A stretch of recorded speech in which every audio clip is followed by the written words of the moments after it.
साथीहरु हेर्नु, बालेनले भने संहिता चाहिन्छ, संविधान बेस्ट नै छ। आलेडे साथीहरु, यसो नि नानी, बालेन शाहलाई यो देशका हामी सम्पूर्ण राष्ट्रवादी नेपाली जनताले पहिला त अत्यन्तै राम्रो सोचेका थियौँ। तर त्यो हामी नेपाली जनताले राम्रो सोच्नु नै त्यो हाम्रो ठुलो भुल हो।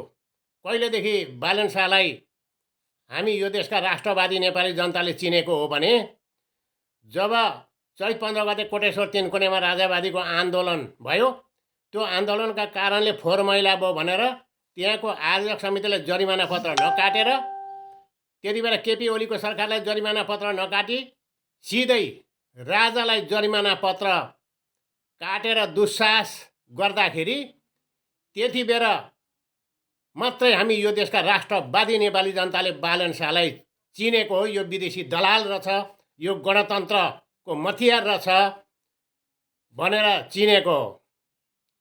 बालेन शाह भनेको राजा विरोधी हो। राजा विरोधी भनेको हिन्दू विरोधी हो। हिन्दू विरोधी भनेको जनता विरोधी हो। बालेन शाह कस्तो मान्छे हो भन्ने कुरा त सामाजिक सञ्जालमा पनि प्रष्ट हामीले सुनिसकेका छौँ नि। र्यापे गजाडी होटेलमा गएर थपी रक्सी खाने भनेर त हामीले सामाजिक सञ्जालमा सुनेका हौँ। यस्तालाई देशको नेतृत्वमा यस्तालाई पठायौँ भने यो देश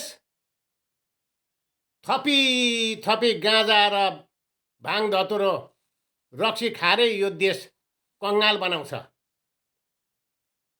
किनभने सहीलाई सही भन्नुपर्छ, गलतलाई गलतै भन्नुपर्छ। राम्रो काम गर्नेलाई सपोर्ट गर्नुपर्छ, नराम्रो काम गर्नेको विरोध गर्नुपर्छ। बालेन शाह यी कुनै पनि राजनीतिक दल हाम्रा आमापट्टिका पनि होइनन्, बाबुपट्टिका पनि होइनन्। यिनीहरूले राम्रो काम गरे भने हामीले सपोर्ट गर्नुपर्छ, बधाई दिनुपर्छ। नराम्रो काम गरे भने विरोध गर्नुपर्छ। म चाहिँ त्यसो भन्छु। तपाईहरुलाई कस्तो लाग्छ आफ्नो आफ्नो प्रतिक्रिया दिन सक्नुहुन्छ। फुल भिडियो हेर्नुहोला साथीहरु।